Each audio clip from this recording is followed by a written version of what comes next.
আমি আসলে মাননীয় স্পিকার একটা কথা বলতে চাই, এটা হয়তো আমি আগে মানে সংসদে আসার আগে আমি ভাবতাম জিয়া রহমান সম্পর্কে যখন আমি শুনতাম শহীদ জিয়া, আমি মনে করতাম যে জিয়া রহমানের মানুষের 2-3টা নাম থাকে না, তো আমি মনে করতাম জিয়া রহমানের শহীদ বুঝি আরেকটা নাম, কারণ আমার সাথে যে গানে বাঁশি বাজায় ওর নামও শহীদ, এই কারণে মাঝে মাঝে আমি ওরে বলি জীবিত শহীদ।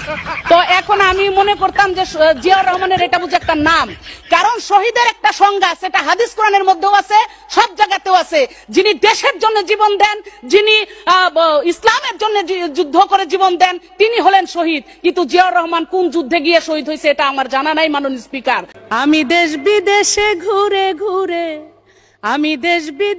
ঘুরে ঘুরে জয় বাংলার গান গাই, আমার নেত্রী শেখ হাসিনা তুলনা যার নাই।